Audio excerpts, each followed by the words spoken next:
최경영의 최강 시사 제20대 대선 특별기획 토론 오로지 공약. 네, 소모적인 정치 공방, 네거티브 공방은 지금까지만으로도 충분합니다. 오로지 정책, 오로지 공약. 여야 유력 대선 후보들이 내놓은 국정운영 청사진, 무엇을 어떻게 하겠다는 건지 매주 목요일 여야 선대본 정책 분야의 최고 브레인들 모시고 꼼꼼히 따져보고 있습니다. 오늘도 더불어민주당 선대본의 윤우덕 정책본부장님 나오셨습니다. 안녕하십니까? 네, 반갑습니다. 예, 국민의힘 선대본의 원희룡 정책본부장님 나오셨습니다. 안녕하십니까? 네, 안녕하세요. 예, 마이크를 조금 저쪽으로 앞쪽으로 해주시면 훨씬 좋을 것 같습니다. 부동산 정책 이야기를 지난주에 하다가 못했는데 약간의 뉘앙스 차이가 있었던 것 같아요. 특히 보합세 안정이 목표다. 원희룡 본부장님은 그렇게 말씀하셨고요. 그다음에 윤우덕 본부장님은 안정화, 장기적으로는 하향 안정화가 목표다. 그래서 하향이라는 단어가 들어가 있느냐 안 들어가 있느냐가 좀 다른 것 같은데 제가 이렇게 바꿔서 좀 질문을 해볼게요. 지금 상황이 어떻게 보면 그렇게 될 수도 있기 때문에 만약에 부동산 가격이 떨어졌을 때 서울 수도권이 박근혜 정부 초기 중기 때 좀 떨어졌었지 않습니까? 2011년도부터 해서 한 13년도까지 그런 상황이 왔을 때 다시 아파트 값을 떠받치는 정책을 할 수밖에 없는 것인가 어떤 것인가 이거는 어떻게 판단을 하고 계시는지 양측 진영은 제가 먼저 말씀드릴게요. 그런 우려가 이제 현실화될 수도 있죠. 그럼요. 금리가 인하를 하고 또 미국 금리가 인상을 지금 하고 있고요. 인상. 아이고 죄송합니다. 금리 인상 시기에 접어들었습니다. 이제 미국이 본격적으로 금리를 인상하게 되면 그게 현실화될 거다라는 우려가 있죠. 실제 있습니다.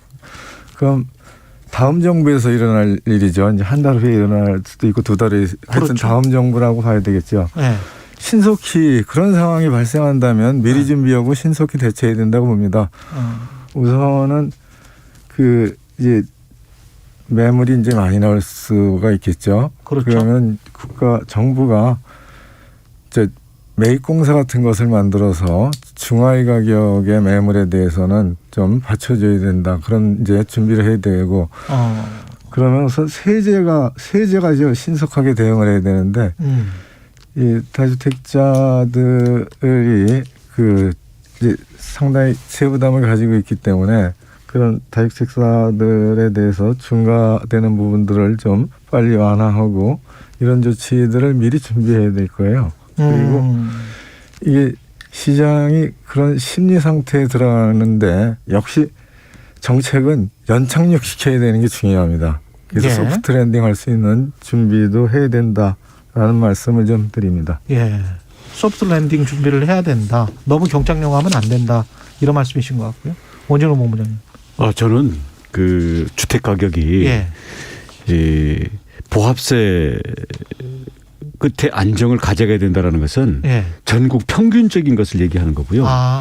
국지적으로 지역적으로 너무 급등한 곳 또는 정책의 어떤 이 수요와 공급의 그 질적인 내용적인 면에서 안 맞아서 오른 곳 있잖아요. 전국적으로 숫자가 문제가 아니라 사람들이 원하는 지역, 원하는 유형의 그 주택이 부족했을 때 지역적으로 폭등을 하잖아요. 그렇죠. 여기는 당연히 내려가야죠. 그래서 저는 하향은 안 된다? 그런 건 있을 수 없다고 생각을 하고요. 만약에 앞으로 내려가면 어떡할 거냐. 그런 부분이 이렇게 절벽으로 수직 추락하는 게 아니라 점진적으로. 그러니까 전체적으로는 급등 급락을 하지 않으면서 점진적으로 내려갈 수 있도록 한다는 건데 이거는 큰 틀에서는 수급이 예측 가능하고 안정화되면 그렇게 되는 거거든요. 거기에 초점이 있는 것이고요. 아까 만약에 주택 가격이 떨어지기 시작하면 어떡할 거냐. 지금 그 중하위 가격에 대해서는 사서 가격을 떠받칠 것처럼 말씀하셨는데 저는 가격을 떠받친다라는 정책은 나와서는 안 된다고 생각합니다. 지금도 너무 많이 올랐거든요. 예. 5년 사이에 2배가 올랐는데 이걸 어떻게 떠받칩니까? 내려가야 되는데 예. 문제는 자 그런 정부 정책에는 초반에는 따르다가 막판에 큰일 났다 싶어서 영끌했던 그렇죠. 이 최근 한 2년 동안에 영끌 이 세대들을 어떻게 할 거냐. 네. 저는 그런 부분들에 대한 금융에 대한 지원이라든지 어떤 그 채무 상환에 대한 그 뭐 유예라든지 그렇게 해서 그 사람들에 대한 타켓으로 한 그런 구제책이 필요한 것이지 시장 전체의 가격을 떠받치겠다? 그것은 지금 국민들이 바라는 바도 아니고요. 예. 가능하지도 않다고 생각합니다. 윤호동 본부장님, 시장 전체 가격을 떠받치겠다는 말씀이셨어요? 중하위 가격의 주택에 예. 대해서 지금도 정부가 이제 매입 임대 주택으로 그 상당수의 주택을 이제 매입합니다. 그래서 중하위 주택에 대해서는 그런 준비를 해야 된다라는 말씀을 드려요. 우리 공약에도 있고. 그래서 이게 이제 공공임대주택의 재고를 확보하는 거가 상당히 큰 정책적 과제로 되어 있지 않습니까? 예. 그래서 매입 임대주택으로 가져가는 주택 자체가 연간 한 5만 원 내지 6만 원 되고 그게 연간 한 8조에서 10조 정도를 이미 쓰고 있습니다. 이제 그런 부분들의 재원을 하락기에 중하위 주택에 대해서 그런 정책적 준비도 할 수 있다라는 말씀을 드리는 겁니다. 예. 예. 그 공공주택 말씀을 하셔서 공공주 분양을 조성원가로 조성원가 기준으로 하겠다고 하는 게 이재명 후보 쪽의 주장이잖아요. 그렇죠? 네, 예. 예. 이거는 비슷합니까? 두 후보가? 아니, 뭐 용어를 적용할 필요가 있을 텐데 예. 조성원가라는 건 택지에 적용되는 거예요. 그렇죠. 택지. 예. 그리고 이 주택에 대해서는 건축 원가를 그렇습니다. 예. 할 수가 있는데 예. 원가라는 개념 자체가 이제 아주 애매한 얘기예요. 그래서 원가에다가 또 추가적인 비용들이 들어가잖아요. 예. 특히 뭐 공공의 경우에는 원가라는 게 이윤도 없기 때문에 그리고 거기에서 매몰 비용이라든지 추가 중간에 변동 비용이 좀 적죠. 공공의 부분에는. 그래서 공공의 부분에는 가격에 대한 통제 정책이 비교적 쉬운데요. 민간 같은 경우에는 원가라는 개념 자체가 시간이 길어지면 당연히 공사비 더 드는 거고요. 금융비용 더 드는 거고요. 그렇지 않습니까? 예. 그러니까 그러다 보니까 그런 데서 적용하는 데는 좀 문제가 있는데 기본적으로 아이디어 차이이지 민주당이든 국민의힘이든 가급적 저렴한 가격에 공급을 해야 되겠다. 그것은 비슷하다. 같습니다. 예. 네. 예, 동의하고요. 예. 근데 구체적으로 이제 어떤 정책적 수단이 있느냐의 문제지 않습니까? 이제 아파트를 지으면은 땅이 있어야 되고 땅이 이제 건물을 지으면 건축비가 있어야 되고 거기에 이제 간접 비용이 들어가죠. 예. 이자 등입니다. 그리고 거기에 이제 적정 이윤이 보장이 돼야 되지 않습니까?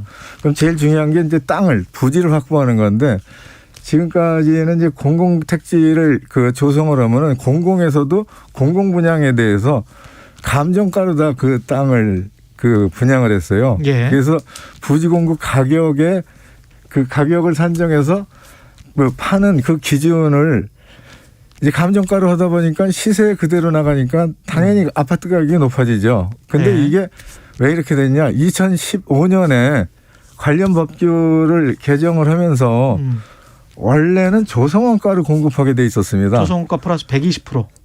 그렇죠. 예. 95%에서 110% 사이로 공급하고 있었던 것을 당시에 2015년이죠. 예. 그때 그거를 감정 가격으로 공급을 하는 그 기준을 바꿨어요. 그래서 그거를 우선 손을 봐야 됩니다. 그래서 공공에서 공공 아파트를 짓는 토지를 공공에서 분양하는 기준을 우선 조성원가로 하면은 조성원가로 판매를 하면은 우선 땅값을 싸게 확보할 수 있지 않겠습니까? 그리고 이제 건축비는 이제 분양원가를 공개하게 하고 그리고 또 분양가 상한제를 잘 적용하면 좀 낮은 가격의 아파트를 공공에서 분양할 수 있다. 그런 구상을 하고 있는 겁니다. 비슷하신가요? 원가주택이라는 개념을 이제 그 원희룡 본부장님이 이렇게 생각해내신 거죠. 이제 저희는 그 동의합니다. 예, 그 원가 주택 가기 전에 지금 공공 택지에 대한 말씀을 하셨거든요. 예, 맞습니다. 택지를 조성 원가로 줄 거냐 또는 그 왜 감정가로 지금 올라가느냐 이런 문제를 말씀하시는데 이 감정가로 해서 여기에 개발 차익을 발생시킨 것은 토지공사 LH가 예. 그 가격을 가지고 공공임대주택 예산으로 예. 비용으로 썼기 때문에 예. 그래서 판교 같은 경우에 그 도시개발해가지고 예. 3조를 걷어가지고는 이걸 가지고 전체 그 계정에다가 통합시킨 다음에는 이 서민들 임대주택 짓는 걸로 했단 말이죠. 맞아요. 예. 그러면 앞으로 만약에 조정 원가로만 하게 되면 그야말로 민간이든 또 지자체 등에다가 사업하는 데다가 그냥 아무런 차익을 안 남기고 이제 LH라든지 앞으로 나올 뭐 주택공사 뭐 만약에 하게 된다면 그런 데에서 결국 재원 조달 방안이 없게 된다는 문제인데 그렇죠. 그에 대한 대안이 무엇이냐라는 문제가 첫 번째고요. 두 번째로는 좋다. 조성원가로 줬는데 그걸 받은 쪽에서는 정말 서민들에게 국민들에게 내 집 마련 또는 임대주택에 대해서 제대로 공급을 하면 좋은데 이번에 대장동 사태처럼 이게 50% 플러스 한 주라는 이상한 민간 복합개발 만들어 가지고 헐값에 수용을 해놓고는 이게 민간 업자들에게는 여기 역시 싼 값에 제공을 했는데 여기는 폭리를 취한다든지 엉뚱한 사람이나 엉뚱한 업자들이 좋은 일을 가게 되면 안 되는 거죠. 그래서 예. 이런 부분들이 전부 어떻게 뭐랄까요? 이게 이 아구가 맞아야 되는 이런 문제가 있습니다. 참 쉽지 않은 것 같습니다. 예. 큰 문제를 제기해 주셨어요. 뭐 관점이 정확합니다. 뭐 예. 대장동에 대해서 관점이 정확하다는 그건 얘기는 하나 아니고요. 예고요. 예. 그러면은 그 원가에 저렴하게 주택을 공급하면 다른 지역의 공공임대주택은 어떻게 지을 거냐 이제 그런 말씀이잖아요. LH는 수백 조의 적자가 나게 될 겁니다. 이 부분에 그동안의 문제점이 있었습니다. 공공임대주택을 양질의 공공임대주택을 지어서 주민 그 서민의 주거 안정을 해야 되는데 여기에 1억 원짜리 아파트를 하나 지으면은 70% 정도의 재정 지원을 해요. 그것도 출자로 해주지 않고 이자를 받아갑니다. 그리고 나머지는 이제 LH가 알아서 해야 되고 그래서 늘 부족한 상태에서 집을 졌죠. 그래서 예. 여기서 이 임대 아파트를 지는데 재정 지원을 국가가 정부가 더 투자를 해줘야 됩니다. 돈을 더 투자할 우선 수밖에 없다. 그거를 해결하지 않으면은 계속 이렇게 여기서 벌어서 저쪽에 대줘야 되고 이런 교차 보전 방식을 해결하기 어렵죠. 그래서 임대주택, 공공임대주택의 재정 투자를 충분히 해야 된다. 그게 정책적 과제다. 그런 말씀을 좀 분명히 드립니다. 예, 또 하나 뭐 정권이 바뀌더라도 똑같은 애로점이 있는 거거든요. 예, 맞습니다. 그다음에 재원을 마련해서 맞아요. 예. 무주택 서민들에게 임대주택이든 내 집 마련이든 골고루 혜택이 가야 되잖아요. 그럼 우리가 당장 공급하는 주택을 싸게 하는 것만 하다 보면 거기에 택지도 개발이익 없애고 건설 원가도 원가에 제공하면 그 사람들은 혜택을 받지만 이게 재원이 없다 보니까 다른 분들은 대기 줄이 더 길어지고 내 집 마련에 이 희망 고문 횟수가 더 멀어지는 문제가 있단 말이죠. 공공주택이 이제 로또 공공주택이 되버릴 수 있죠. 그렇죠. 예. 그래서 예. 당장에 공급되는 주택을 가장 가격을 낮추는 것도 정책 목표로 추구를 하면서도 동시에 평균적으로 이미 있는 개발 이익이라고 한다면 이런 걸 투명하게 그리고 합리적인 그런 환수 체계를 잘 갖춰가지고 이 기다리고 있는 주거 불안정 또는 내 집 마련의 꿈을 가진 분들에게 이 재원이 안정적으로 가도록 하는 이런 것들도 포기할 수 없는 정책 목표라고 생각합니다. 좋은 말씀이죠. 이게 그 내 집 마련을 바라는 서민들에게는 여하튼 현실 가능한 접근 가능한 가격으로 그 아파트가 공급될 수 있게 해야 되고 현실에서는 실제는 거기에 이르지 못하는 또 많은 분들이 계십니다. 예. 그분들은 이제 서민의 주거 안정 차원에서 괜찮은 좀 안정적으로 살 수 있는 임대주택을 계속 공급을 해야겠죠. 알겠습니다. 그랬을 때 이제 임대주택을 공급하는 방식에서는 재원을 좀 더 투입해야 된다. 거기서 알겠습니다. 국가가 더 그 세금으로 부담하는 양을 늘려야지 해결이 되지. 예. 지금처럼 땅 장사해서 집어넣고 하는 방식으로는 이제 사고가 난다. 그 세금 이야기를 좀 해보죠. 지금 윤석열 후보 같은 경우는 종부세하고 재산세를 통합한다는 이야기인데 그게 사실상 종부세를 폐지하는 것 아닌가라는 생각이 들고요. 지금 재원 마련을 계속 말씀을 하셨는데 윤호도 본부장님은 이재명 후보는 그러니까 그 재원을 결국은 국토보유세를 신설해서 가지고 오겠다. 이런 말씀이신 걸로 들려요. 유권자들에게는. 그 부분들 그러니까 종부세 관련해서는 재산세와 통합을 해버리면 아시다시피 이제 지방으로 가는 종부세의 재원이 이제 없어지니까 그러면 지역 균형 발전에 오히려 저해가 되는 거 아닌가 그런 우려의 목소리가 나오고 있거든요. 제가 먼저 말씀드리면 먼저 말씀해 주시죠. 지금 그 재산세는 물건에다 매겨지는 세금이에요. 그렇죠. 뭐 100개를 갖든 1000개를 갖든 그 물건 하나하나에 매겨지는 세금이고 이러다 보니까 다주택자라든지 부동산 부자들 이런 부분들이 그냥 물건에만 낸단 말이죠. 그러다 보니까 이걸 좀 그 할증을 두기 위해서 이 종부세로 간 거거든요. 그렇죠. 그래서 종부세는 가구에 대해서 또 부부 합산 이렇게 인별, 해서 주어지는 거 아니겠습니까? 근데 이런 거를 선진국 같은 경우는 어떻게 해결하냐면 이런 할증 이 부분은 소득세로 해결을 해요. 그러면 이 그 부동산에 대한 보유를 하게 되면 이거를 그 임대 수익에 관한 걸로 환산을 하게 되면 여기에 대한 실질소득 또는 실직소득이 만약에 임대도 안 나서 그냥 보유만 하고 있다 그러면 이걸 추정할 수가 있지 않습니까? 그렇죠. 그러면 소득에 의해서 중과세를 하기 때문에 그리고 굉장히 높은 소득세를 매기거든요. 이거를 월세로 받았을 때 얼마다? 그럼요. 그러면 부자 감세가 아니라 부자들에 대해서는 얼마든지 더 매길 수 있는 세금으로 가고 대신 지금 종부세다 재산세다 이게 서로 다른 체계가 있다 보니까 세금 자체가 워낙 누더기에다가 이게 공정과세가 좀 안 되는 문제가 있어요. 그래서 근데 당장은 합칠 수는 없어요. 왜냐하면 이건 사람에 대한 세금과 물건에 대한 세금 또 말씀하신 것처럼 종부세는 중앙에서 걷어가지고 지방의 일부를 또 나눠주는 조정도 있다 보니까 지방의 어떤 이 균형세의 역할 그리고 이 물건과 이것을 소유한 사람 간의 이 누진세 체계를 어떻게 할 것인가에 대해서 종합적인 체계로 가는데 저희가 볼 때는 선진국형으로 이 부자들에 대해서는 소득 기준으로 해서 중과세를 하고요. 그다음 1가구 1주택 정도로 그 물건에 대한 실수요 이 부분들에 대해서는 가급적 이거는 생필품이기 때문에 1가구 1주택은 생필품에 대해서 우리가 세금을 많이 매기면 안 되지 않겠습니까? 그러면 아까 지금 저 소득 부분으로 세금을 매긴다는 거는 다주택자들 이야기입니까? 그렇습니다. 그럼 거기 왜냐하면 소득은 사람 단위로 계산이 될 수 있잖아요. 소득이 많은 층은 예를 들어서 그리고 저 재산도 개수 지금은 뭐 5천만 원짜리 1억짜리 주택 뭐 여러 개 가지면 이제 중과세로 들어간단 말이죠. 이런 게 아니라 이것도 가액 위주로. 그래야 똘똘한 한 채를 가지고 세금을 피하는 이런 것도 막을 수가 있고요. 그래서 이게 그동안 워낙 세금과 부동산 정책이 역대 정권 거치면서 워낙 이 사연이 많다 보니까 복잡하고 짜집게 누더기가 이게 세금은 단순하고 투명할수록 좋은 겁니다. 그러니까 그런 부분에서 저희는 얘기하는 거고요. 대신 이제 비판적으로 얘기하자면 국토보유세는 도대체 무슨 얘기인지 모르겠어요. 종부세, 재산세, 국토보유세. 국토보유세 이야기 좀 들어보겠습니다. 우선 그 부동산에 관한 그 과세를 이제 주택 수로 매기는 것보다는 합쳐서 그 가액 기준에 대해 가액 기준으로 세금을 매겨야 한다라는 그런 착상에 대해서는 저는 동의를 해요. 좋으신 생각을 하셨습니다. 이제 다른 나라 사정하고 우리나라 사정은 이제 잘 비교해야 되죠. 그런데 우리 사정은 좀 그렇습니다.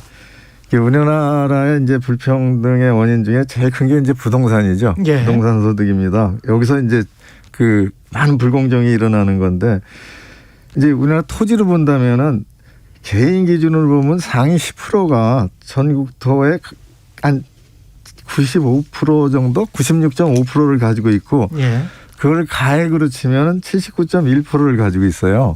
그 토지 소유의 불평등이 너무 심하죠. 그래서 이런 특성을 가지고 있는 나라입니다. 그렇기 때문에 우리의 조세 체제도 이제 거기 맞춰가는 수밖에 없는 거죠. 그래서 부동산 가격이 오르는 거는 뭐 어느 사람이 자기 땅에 대해서 특별한 그 노력을 해서 오른다. 뭐 그럴 수도 있지만 전혀 그렇지 않거든요. 전 국민이 이 우리 공동체가 경제 활동을 해서 그런 결과로부터 발생되는 게 부동산 가격의 상승이고 그리고 또 부동산 소득이죠. 그래서 그런 소득의 일부분을 이제 공동체가 나눠야 된다라는 그런 기본 정신을 가지고 있는 거예요.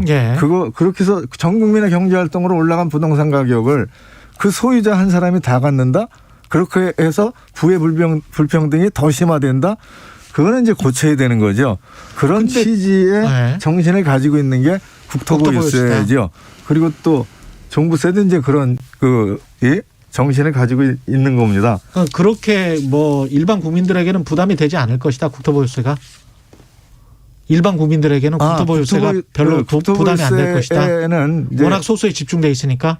그렇죠. 그렇고 그렇게 해서 거둔 세금을 이게 이제 실현이 된다면은 거둔 세금을 이제 국민들에게 기본소득으로 그해 그 즉시 나눠드리기 때문에 대략 한 90%의 국민들은 세금을 내는 것보다는 받는 거, 국민소득으로 받는 게 더 많다라는 그런 설계를 하고 있는 거예요. 기초적인 질문이 있는데요. 만약에 국토보유세를 도입하게 되면 재산세하고 종부세는 있는 겁니까? 없어지는 겁니까? 재산세는 그대로 가고요. 재산세는 그대로 있어요? 자, 이렇게 말씀드릴게요. 재산세도 내고 국토보유세도 내는 거예요? 그거는 당연하죠. 그 국토보유세 이중과세 아닌가요? 이중과세라고 이제 말씀들 하시는데 이게 이제 공제제도가 있지 않습니까? 지금 종부세도 종부세를 과세를 하면은 재산세 순수 재산세는 공제를 합니다. 공제랑 이중과세 문제는 다른 거예요. 아니요. 공제를 하기 때문에 같은 세월에 대해서 왜 두 번 세금을 매깁니까? 재산세를 낸 것만큼은 배제, 공제를 하기 때문에 이중과세는 절대로 아니죠. 그래서 국토보유세도 이제 재산세는 재산세 제재로 가고 그 재산세를 내는 것만큼은 거기에 반영이 돼서 이제 공제됩니다. 그래서 이중과세라고 이렇게 지적하시는 재산세를 내는 만큼 국토보유세가 공제가 된다. 그건 당연히 그렇죠. 그리고 이제 종부세에 대해서는 이제 솔직히 말씀드리면 종부세를 국토보유세에 합산할 거냐 또는 별도로 그 제도를 그대로 가져갈 거냐에 대해서는 더 국민적 논의를 하고자 합니다. 그러면 삼중과세예요? 아니 이게 삼중과세가 아니죠. 재산세, 종부세, 국토보유세 3중으로 세금 내라고요? 아니 아파트 하나 갖고 있는 사람이 세 가지 세금을 내야 되네? 아니 그런 지적이 뭐 이렇게 날카로울 수는 있지만은 다 앞서 낸 것들에 대해서 공제를 하기 때문에 그런 불편은 비판이 아니라 없습니다. 질문이에요. 그건 세금은 국민이 내는 거잖아요. 국가에서 국민 보고 세금 내려면서요. 내가 만약에 아파트 하나 갖고 있어요. 그럼 재산세도 내야 되고, 이제 그런 경우에 종부세도 내야 되고, 그런 경우에 해당 국토보유세도 내야 되고. 그런 경우에 해당 그런 건가요? 이제 질문이 질문. 제가 말씀드리잖아요. 그런 경우에 해당하시는 국민은 한 1.5% 정도 될 거예요. 1.5%요? 종부세에 대해서 지금 문제 제기라는 건 이제 종부세 말씀하시는 거잖아요. 종부세를 국토보유세에 합칠 거냐 또는 이걸 분리해서 제도를 설계할 거냐에 대해서는 제가 분명히 말씀드렸죠. 더 논의한다. 그리고 국민적 협의를 거쳐서 진행한다. 그 말씀을 분명히 드렸죠. 제 생각은 그래요. 제 생각은 종부세는 그 국토보유세에 합산해서 그 흡수해서 갈 그런 개인적인 판단을 하고 있습니다. 그건 제가 분명히 말씀드릴게요. 이재명 후보의 입장은 뭡니까? 제 말씀 드린 거하고 거의 비슷할 겁니다. 정확히 모르세요? 아니 제가 좀 진행을 할게요. 국토보유세가 저도 지금 좀 헷갈리는데 그러면 재산세가 있는 상황에서 국토보유세가 신설이 되는데 제가 가령 같은 토지를 가지고 있어요. 똑같은 토지를 논, 밭, 대지, 그 다음에 건물을 가지고 있다고 치면 기존에 재산세를 내왔을 거 아닙니까? 그러면 거기에다가 또 이제 국토보유세를 신설하는 이유가 뭐죠? 그러면 말씀드렸듯이 토지 보유가 이제 과다하게 그 편중돼 있는 거 아닙니까? 토지에 대해서만 하는 겁니다. 토지에 대해서만 하겠다. 토지에 대한 지분이 다 있어요. 토지의 지분이 있어요. 있기는 있는데 그러면 건물이 있는 토지는 어떻게 하는 거예요? 그 부분을 건물이 있는 토지에 대해서는 이제 건물부는 따로 빼고 토지만 전부 출연해서 거기에 토지에 대해서 과세를 하는 방식입니다. 그래요?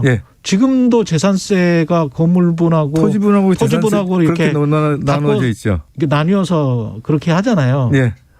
뭐가 다른 건지 제가 지금 재산세랑 지금 뭐가 다른 건지 구분이 잘 안 되세요. 그러면 재산세는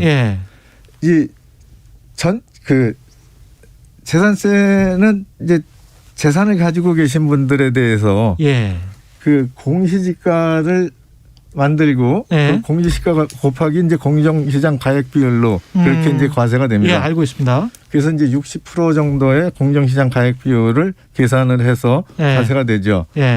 그래서 얼마가는 낮은 정도의 세금을 부담하는 체제로 가져가고 있죠. 예, 그렇습니다. 예. 그리고 이제 국토부유세를 이제 신설을 하게 되면은 예. 고르게 세액을 배분하는 그런 이제 세율 체제로 가져가려고 그래요. 그래서 그 공평과세를 좀 더 강화하는 그런 식의 과세 체제를 가져갈 겁니다. 질문, 기초적인 질문인데요. 그러면 네. 국토부유세는 그 토지의 가액에 비례한 세금이 될 겁니까? 당연히 그렇게 되죠. 토지의 소득에 가액은- 따른 소득이나 재산 보유의 그 다소 많이 보유하고 적게에 따른 할증은 안 됩니까? 가액에 따라서 설계됩니다. 그 토지가액은 근데 공시가에 따라서 결정이 되는 거죠. 예, 그렇게 계산을 해내죠. 왜냐하면 지금 재산세는 할증이 없잖아요. 재산세라는 거는 물건이 있으면 그 가액 나와서 공시가격이 나오면 거기다가 곱하기 해서 그렇죠. 부과가 되잖아요. 종부세는 예를 들어서 지금은 12억 이상이라야 된다든가. 지금 말씀하시는 게 선납세금에 대해서는 공제한다는 말씀이세요?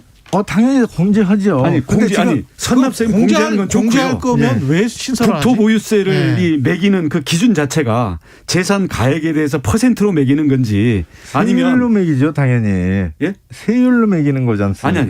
그러니까 물건별로냐 아니면 예를 들어서 한 사람이 제가 아파트나 부동산을 상속도 받고 해가지고 10개쯤 갖고 있다고 쳐봐요.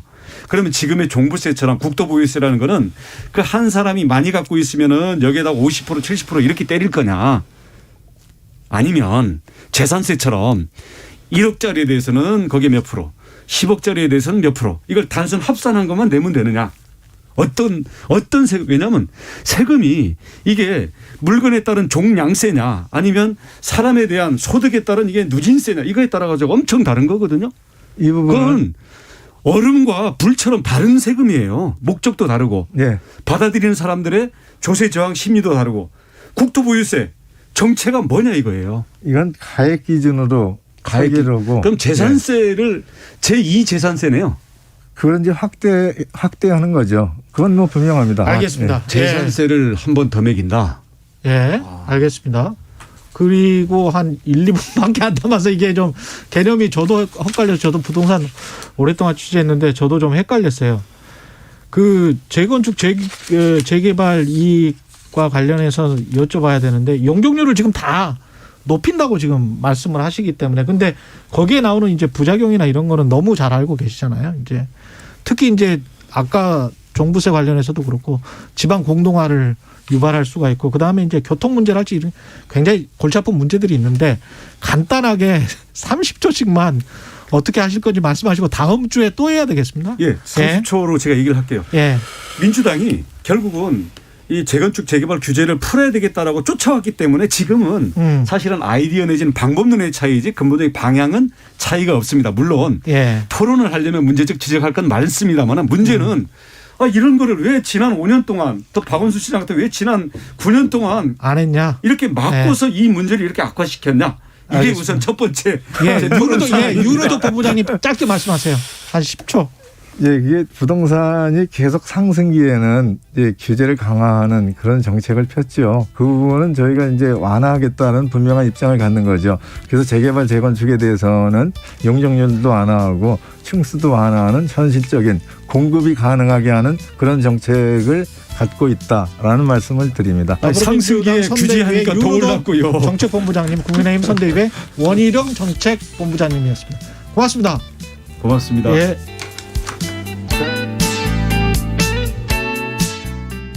잠시 후 8시 반부터 일부 지역국에서는 해당 지역 방송을 보내드립니다. 인생에서 가장